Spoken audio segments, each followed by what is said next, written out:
Ms. Mellon. May I have a slip, please? Thank you very much. All right, let's proceed. Yes, good morning, sir. Good morning, Your Honor. May it please the Court, members of the Court. My name is John Swamley. I represent Joel Pentlarge and W.S. I've been asked by them as pro se litigants to argue on their behalf today, and with me is Eric Tenon from my office in the event that I need a little help. Just as a point of information, while I did not participate in the drafting of the civil complaint, nor did I participate in the subsequent appellate briefs which have been been provided up to this point, I did conduct the underlying SORB hearing, and I conducted two 123A petitions on behalf of Joel Pentlarge. So I am familiar with the underlying facts of his case, and to the extent that WS has issues, I'm familiar with the two issues that relate to this matter on appeal. This appeal comes to you in two ways. Counts 1 and 2 effectively are a SORB, Sex Offender Registry Board appeal, as a 30A petition to the Superior Court. It's an appeal of an administrative hearing, and as an appellate court, essentially what you were doing is involved in a record review. That's only Mr. Pentlarge, though, correct? That's correct, yes. Not WS. Not WS. As to counts 3 through 6, count 3 is fashioned as a 1983 claim. Counts 4, 5, and 6 are essentially the fee issues that this court has taken an interest in. Counts 3 through 6, I would submit, are evaluated under a 12B6 dismissal. Dismissal is a matter of law without findings of fact, and it is up before you de novo, and the question is whether Mr. Pentlarge, as a matter of law, has stated a claim upon which relief may be granted. There are two amicus briefs in this matter, one filed by the Gay and Lesbian Advocates and Defenders, and the other filed by the Committee for Public Counsel Services. GLAD's brief correctly notes that on May 3rd, 2010, while this appeal was pending, the court decided Doe versus SORB 456 Mass 612 2010 decision, which concluded that it was, quote, arbitrary and capricious for the board to classify Doe's risk of reoffense and dangerousness without considering the evidence of age as it applied to that individual. But that was raised by that individual, and I have to confess I haven't read word for word the decision before the SORB, but we're only talking about Mr. Pentlarge. Was that specifically raised, or was it raised in terms of Dr. Schwartz's expert testimony? I believe it was raised with respect to Dr. Schwartz's testimony, but she was the expert witness for Mr. Pentlarge at that hearing, and so she was raising both the issue of its absence from the regulations as a substantive due process question, but also was suggesting that as applied to Mr. Pentlarge himself, the age research did not support a finding of dangerousness, or certainly not an increase in risk. And so I would submit that insofar as it is before you on a direct appeal pursuant to count 1, and the entire record of the Sex Offender Registry Board hearing is before you in that respect, it's preserved, but also with respect to count 3, where it is argued that the current regulatory scheme is arbitrary and capricious, it is preserved on a substantive due process level as well. Now he's younger than the Doe in Doe versus He SORB. is indeed younger. However, the research that the court relied upon is the same research which concludes that really when you get towards the age of 50, you start having the ameliorative effects of age. So Mr. Pentlarge, at least as he stands today, would derive the benefit of that, and would really be deriving the benefit of that for the last 5 years or so. So in that respect, while I know that the amicus brief urges or argues that in and of itself would justify a new hearing, I would be a little bit more measured and suggest that it is one of the factors that you all could consider in deciding whether or not he's entitled to a new hearing. The rest of the factors would include, as applied to him, the 24 statutory risk factors are arbitrary and capricious, and as a statutory scheme now under the current state of scientific knowledge, it is also an arbitrary and capricious scheme. I'm sorry, finish your sentence. It is an arbitrary and capricious scheme. Well, count 3, I guess that's the 1983 count, which raises this, among other things. That's a facial attack, is it not? Or am I wrong about that? It is an attack, both, I would submit, on the regulations as they are applied as a regulatory scheme today, and substantively as they are applied to Mr. Pentlarge and WS. And I would concede that the issue with respect to WS is a little less well preserved than the issue with respect to Mr. Pentlarge, just in terms of not having had the direct appeal before you. Right. In that regard. So for him, in any event, it would have to be a facial attack. I think that's probably accurate, Your Honor, yes. Now on the broader arbitrary and capricious front, what are we pragmatically to do? I mean, the empirical analysis of these risk factors are hard. There are many, many studies. I don't know that the record contains the entirety of the literature. How are we to say that they're all arbitrary, capricious? I know in Doe versus SORB we focused on one, but you're asking us to throw out basically the whole caboodle. What I would suggest is what needs to happen here is that this case needs to be sent back to the Superior Court for further findings. On a Rule 12b-6, essentially, you look at this case in the same shoes as the Superior Court judge did, and I would submit that the Superior Court judge erred in dismissing, because the judge viewed this purely as a procedural due process claim that was ruled on back in 2006 in Doe versus SORB, which really dealt with the question of constitutionality, and along with the Smith v. SORB addressed those issues that were raised at the inception of this statute and its initial implementation. What you have now, I would submit, are significantly different facts. You have both a changed climate in terms of the understanding of what the effects are of the regulatory scheme on individuals to whom it has been applied. And in addition to that, what you have is new research which demonstrates that the factors that the SORB has put into place or did put into place back, I want to say in between 1998 and 2000, when they were ultimately working on these regulations, that the state of the science now demonstrates that most of those regulations are inaccurate and are arbitrary and capricious. So let me explain. So let me understand this a little bit. So Mr. Pentlarge was found at a minimum to have a combination of 4 high-risk factors designated by the legislature as high risk: adult assaulting a child multiple times, multiple children over many years, compulsive behavior of this sort, repetitive behavior against juveniles, a mental abnormality, and he'd been committed as a sexually dangerous person. Are you saying someone with all those characteristics now under the research is not a high-risk individual in our community? Yes, I am, and in fact, I would suggest that with all of those factors together, not just one of them, not just age, all of those together, they're simply no greater risk than anyone else in our community. Well, what I would do is demonstrate to you, and it would suggest that if ever there were to be a case, and I would say that this is the one where there has been a very thorough explication of the current state of the science as it relates to these 24 risk factors, it is this case. I'm talking about these 4 high-risk factors. Factor 1, mental abnormality. Yes. The mental abnormality data is related to pedophilia, all of it.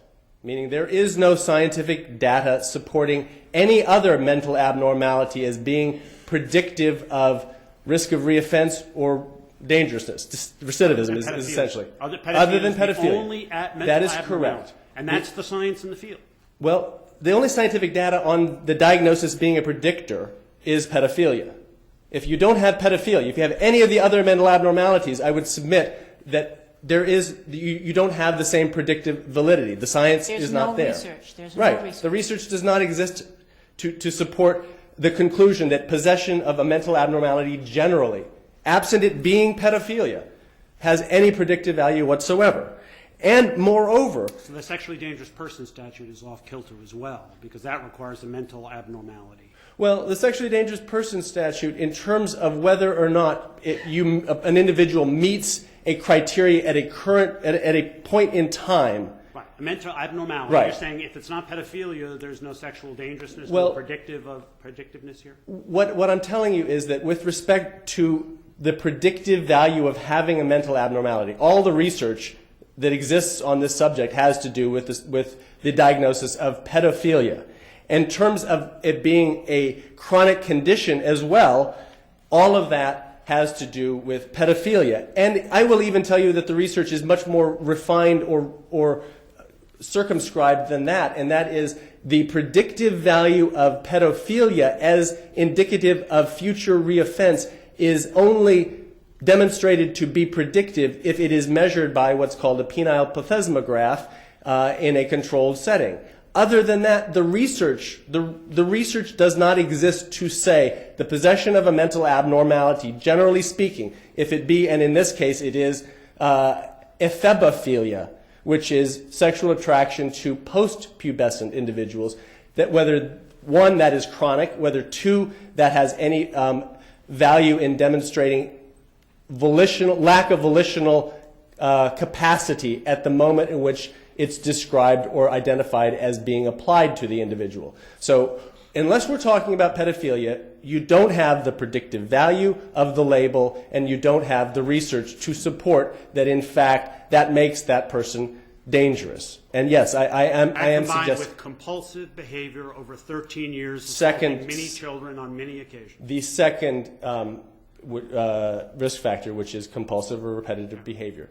The science is also incredibly clear. This is, in fact, one of the... Science is clear on that this. compulsive behavior is not predictive of... Oh, no. Past behavior is not predictive of future at all. No, not that at all. And in fact, this is where the SORB gets it so completely wrong. But if your argument then is the sexually dangerous person statute gets it completely wrong too? No, in fact, what the sexually dangerous person statute, and in fact, what scientists that are currently operating in the predictive part of this realm are now using is what's called the static 99, which does in fact measure past offensive behavior, but it does so in a scientific way. But don't they use the Stat 99? No. Oh, they No, don't? the SORB? No, they don't. And in fact, they use their own completely unvalidated methods of risk evaluation. But Justice Cordy, with respect to this particular issue, what the science is very clear on is that if you evaluate an individual and the individual has a long history of offending, the important factor for determining whether that person is a big bump up in terms of dangerousness and risk to reoffend is whether they have been caught, punished, and then not learned their lesson and gone out and reoffended. And in fact, that is how the static 99 measures it. And in fact, it's such a predictive factor that they weight it. They give it the possibility of adding an additional evaluative point in the static 99. That is totally lost on the Sex Offender Registry Board. Run that back for me. Okay. The predictive factor is whether they have or they haven't been caught. The predictive factor is whether they've been caught and then failed to learn their lesson and re-offended. So if they haven't been caught, then they're not likely to have to do it again? No. But if they have been caught?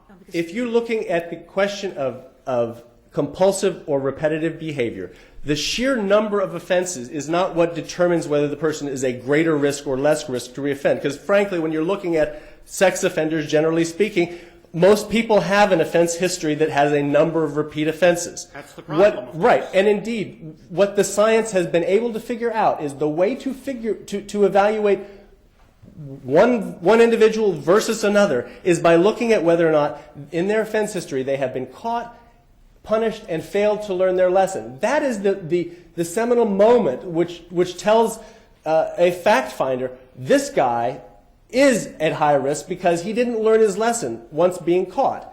The sheer number of offenses by itself doesn't help you differentiate meaningfully between the high risk and the low risk offender. Most offenders actually learn from from incarceration or some form of punishment, and they don't repeat.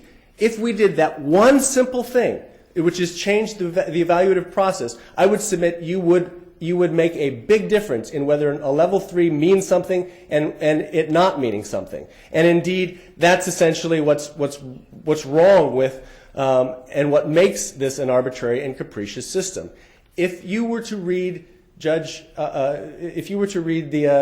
the actual testimony of Dr. Barbara Schwartz, I would submit as to a great number of these risk factors, you would conclude they are, in fact, arbitrary and capricious. Mr. I see Sorbo, my your time is up. Sorry.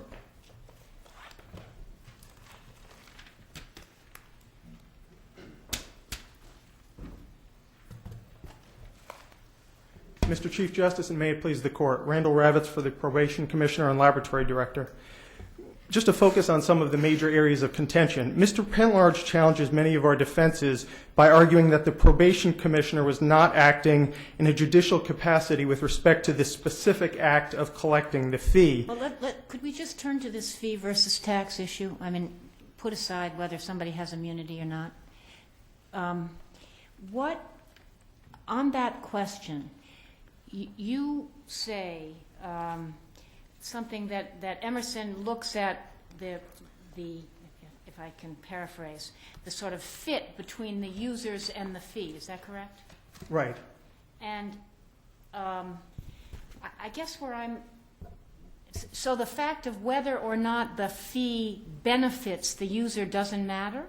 We say that that's not really the test. That's a shorthand that's sometimes used. Let me just be clear. In Emerson, we can see that there's a point earlier in the opinion, and it's sometimes quoted, it was even quoted by the Superior Court here, where the court says these are some common traits of fees, and it uses the word benefit. But then later in the opinion, when the court goes on to say, here's what makes it legitimate, it doesn't talk about benefit. It talks about whether the services are particularized to the user or beneficiary. Okay, but these services, I mean, the whole purpose of it is to protect the public. It is not for the sex offender. Well, I mean, and I think it's totally disingenuous to say, well, the sex offender has the benefit of a nicely regulated, that is of no benefit to the sex offender. okay, well, we're representing the parties defending the I understand DNA that, but fee you and also argue this fee versus tax issue. Right. Because it comes up with the DNA. Right. Well, the thing is, whether somebody benefits it's more subjective, it's less precise. I think there's a reason why the Emerson Court focused on whether it's particularized to a certain user, whether a particular person has to pay it because they're in a particular situation. Not everyone would say that every fee confers a benefit necessarily. And in fact, the Superior Court here, even though it quoted the language that we say is not the most appropriate language from Emerson, it then went on to cite other cases for the proposition that it's really, even when the court talks about benefit, it's really about access. But here, even if this court were to disagree and say, no, it's just about benefit, we still say that there are benefits here from the two services that we're talking about, probation and Fair enough. And I can go through that if it would be helpful, or if You should. I mean, I didn't mean to get you off track. no, just getting back then to some of the defenses that we raised. Well, but no, let's stay with the benefits. Okay. Are you saying that this in some fashion does benefit the sex offender?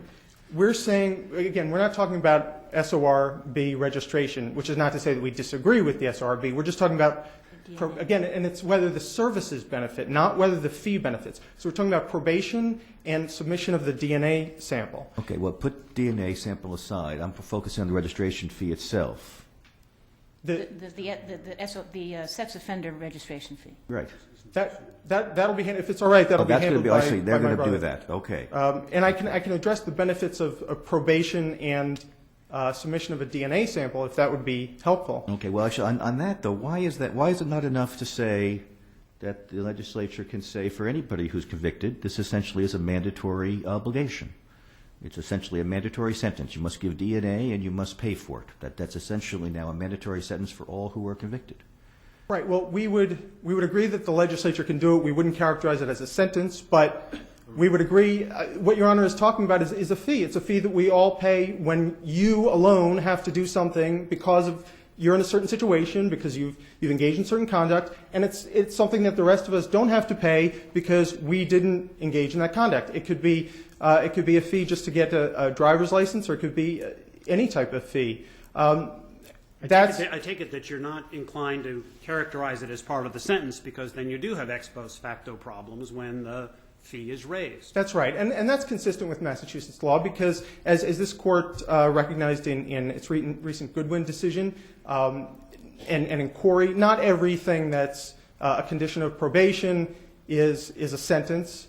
And here, in fact, it's really the fact that it's a condition of probation is really secondary to the fact that it's imposed by the statute. And the distinction for double jeopardy and ex post facto purposes is somewhat similar, but it turns on whether it's punitive.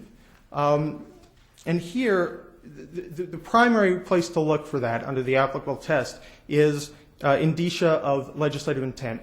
So here, with respect to the probation fee, here are some indicia that we have that it was in fact intended to be a fee and not a punishment. It's denominated a fee. It's only imposed only on those who receive probation services. It varies depending upon the amount of the services, meaning whether it's supervisory or non-supervisory. It doesn't vary based on the type of the crime.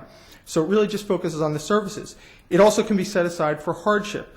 Now, there's been some mention of the fact that the funds under Section 87A go into the general fund. And that comes up, I think, that could be raised either in this area or under the fee tax distinction. But one thing that's significant is that the same legislative act in 2003 that increased the fee, it was the Budget Act, it also provided for it to be retained by the CJAM up to a certain amount. And that kind of provision is in there again this year, up to $26 million. So even then, it's a little misleading to say that it goes right into the general fund. Except that whether the CJAM can retain it depends on how much he collects. Right, but So you may see it as very much a tax revenue. I mean, it has some similarities to a tax in that sense, in that if you collect enough taxes, you can keep part of it.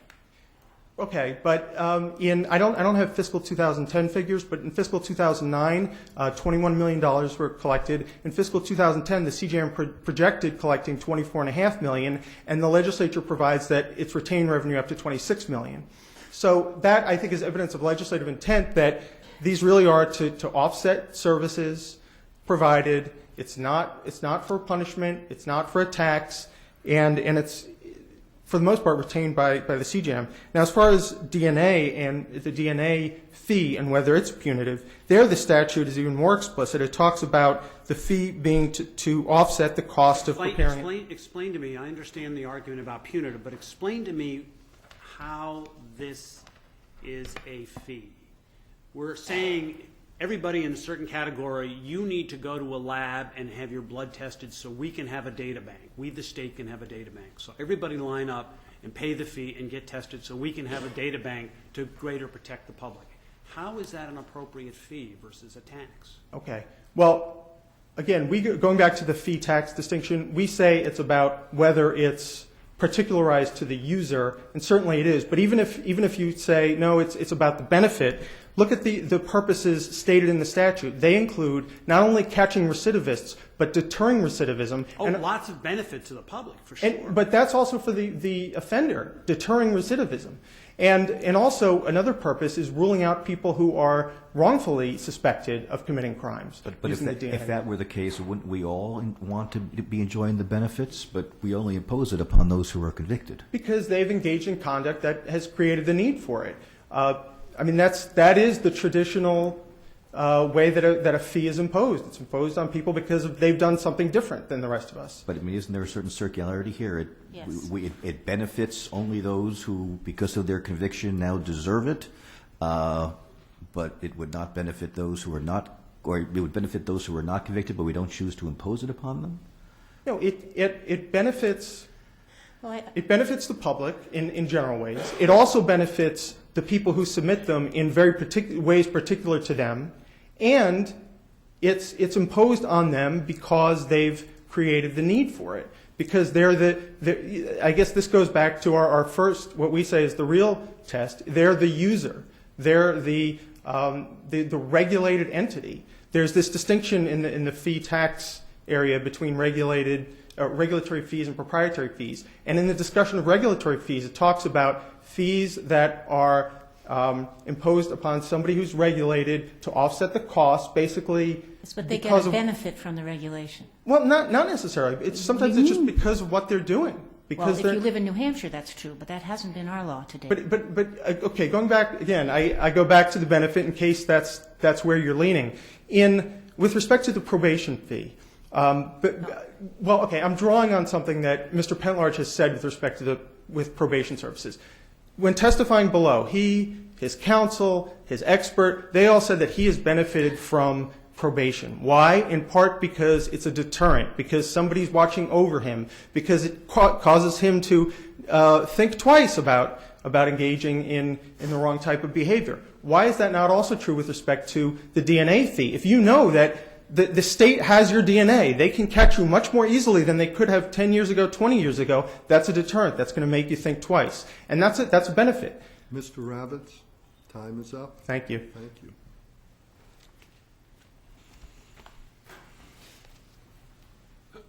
Chief Justice Ireland, Justices, if it please the Court, my name is David Chennai and I represent the Sex Offender Registry Board. I'd like to first address the issue which we're here for, which is the $75 annual registration fee. The Board's position is that this is a regulatory fee, and therefore the court decision in Silva versus the City of Attleboro holds in this matter, and that is that under that analysis that Mr. Pentlarge or a sex offender would be a direct beneficiary of the services given to him. In Silva, there was a benefit that the court articulated to the funeral directors. That is, that they were part of a system that allowed them to be free from competing against sharks who would provide a less than adequate service for a lot cheaper money than those who were complying with the law. Here, we have a system that explicit in the legislative, the preamble, is about protecting the public. It is not about giving some benefit, however abstract, or to the sex offender. It is about protecting the public from the sex offender. So it's hard not to see, well, geez, if this is really all to protect the public, shouldn't the public be paying for it? Well, I think you got to start with the premise, first of all, with a regulatory fee, the public is always protected. I mean, that's the idea of police powers from the state, is to protect the public from a certain But on that theory, if you don't look activity. at benefit at all, the state could regulate anything. I mean, could say, the most draconian regulation, say, not only are you going to have to be subject to this, but you're going to have to pay for it because we're creating this for you. I mean, because of you. I mean, Well, it just doesn't. Well, there is a benefit here, and that's the point. You got to look at what the benefit of the payment is. From the time Mr. Pentlarge, in this case, was classified, he had a right to a full de novo hearing. That hearing was a 4-day hearing on his part with extensive amount of testimony, extensive amount of documents put into evidence. More importantly, after he was classified, he was made a level 3 sex offender. There's a dissemination issue. The state orders that. Right. What the board does is it takes all of the information that it's consolidated, that it's collected, it computerizes it, then it takes that information and only disseminates what they have to disseminate, What is statutorily or regulatory privileged does not get disseminated. The board has to do manpower to do that. And that is a benefit, because if Mr. Pentlarge's information came out, all that comes out on his report is that he was convicted of 5 counts of rape, no force, of a child. If any information ever came out about the fact that this included at least 4 victims, possibly more, that it was repetitive and compulsive, that it occurred between a 13 and 14-year period, some of the children were raped as many as 3 to 4 times a day. If that information came out... Absent this law, how would that come out? Well, again, It's the law coy, isn't it? exists. That's the issue here. The law exists. And Mr. Pentlarge put himself within that law. Since it exists, since he's within it, he has certain rights within that which the board protects. And the $75 fee is an adequate fee, is a proportionally reasonable fee to offset the expense that the board has in carrying out that mandate. And to protect his interests, more importantly, so that the right information is sent out, and then more importantly, that he has the right to a full de novo hearing, which he took advantage of. And that the board, from that point on, follows the regulations and makes sure that he can be in compliance with those regulations by following it themselves. So he does get a benefit. So if you had a law that said it's okay for the public to maim sex offenders, but sex offenders can pay a fee to be protected by the police, that would be okay? I mean, it just seems to me we've got this law that this court has said impinges a lot on the liberty interests of the sex offender, and then we say, and you're going to have to pay so that it doesn't impinge more. Well, you look at it this way. Myself, and I think the majority of people in this room, pay $300 a year to the BBO. I don't get a direct benefit from that. There's an indirect benefit. It's the same thing here. You do have the privilege of practicing law in this state. Yes, and Mr. Pentlarge had the privilege of not committing sex offenses and getting registered as a sex offender. There's in every police regulation, there's an indirect benefit. There's an indirect benefit to the payee. That's essentially the same thing as when you pay your BBO fee. When I pay it, I say to myself, I could easily practice law without paying $300. Yes, but that's sort of like Silva. I mean, there is a benefit to you of having a system where lawyers are regulated so that you are not competing against unlicensed, incapable lawyers who would charge less than you do if you didn't work for the state. I mean, and there's a benefit to Mr. Pentlarge to make sure that there is a scheme in place where his rights are protected and he's as little stigmatized as possible. Again, if the information of his sex offenses was public, the stigmatization against him would be much greater than it presently is. And that's an important factor. Can I ask you another question on, Sure. on another subject, and that is this. Does the Sex Offender Registry Board have any group, or does it engage in any ongoing study of what current research is on risk of reoffense, dangerousness, and the like, so that it can update its regulations periodically to take in factors that have now been more or less established as predictive? I actually can't address that because I personally don't know. But I can say this, and this is what gets dangerous when you start talking about studies and trying to overthrow or make unconstitutional these regulations. This age issue is a good example. Dr. Schwartz said, just a blanket statement in her cross-examination, she said, Mr. Pentlarge is 50. In 10 years, he'll be 60. At that point, he has a 5% chance of recidivism. Just a blanket statement. Now, living in this age, first of all, the age of Viagra, but more importantly, in 2007, there was a study done by Prensky and Lee, and that study said there were 2 cohorts, those who sexually offended against individuals over the age of 16, those who sexually offended against the individuals under the age of 16. 251 people, 113, and the balance were considered the child molesters under the age of 16. That study showed that the risk of recidivism from the age of 20 continued to go upward for child molesters to the point where at the age of 50, it was at 57%. Then it starts to drop off, but only drops off at the age of 60 to 27%. Totally contradicting what Dr. Schwartz's really testimony, self-serving testimony. I'm asking, I understand that. I'm really asking a more generic question. Which I don't have the answer to, Justice Corday. I just don't know. Let me that. ask you a more generic question. Is there a legal obligation of SORB to be revisiting its regulations in light of the changes in empirical research? I would say yes. The problem is, again, you're dealing with multiple studies at any given time, and I, again, can't address the issue of what the SORB is doing. I am just a staff attorney doing the best I can here today.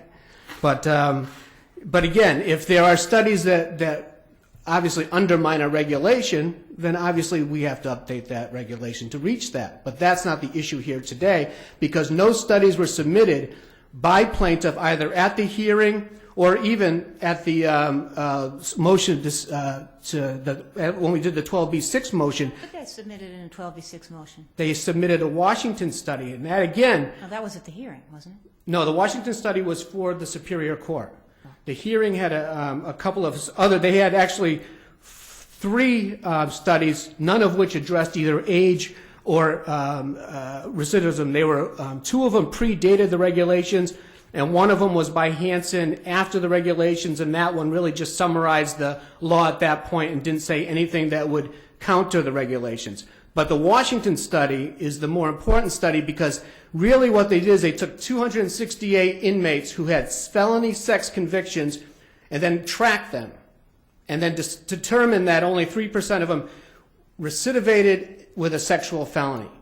Now, the issue with that was, based on that cohort, you couldn't tell, first of all, did any of these individuals have mental abnormalities? Did any of these individuals participate in repetitive and compulsive behavior? Were any of them monitored by probation? The assumption is they were. Were any of them having their sex offender information disseminated, which may have affected that study? But most importantly, that study ended with the caveat, more statistical analysis is needed. So is it? I'm sorry. Is it your point then that this motion to dismiss was properly allowed because they failed to attach to the complaint the appropriate studies which would raise this issue in a proper way? What they failed to do was to establish, with factual, not conclusions, but with factual information, that they could show, that they could prove beyond a reasonable doubt that any of the board's regulations were not a permissible legislative enactment and reasonably based or rationally based to achieve its ultimate goal, which is the proper classification of sex offenders. Thank you. Thank you. Thank you.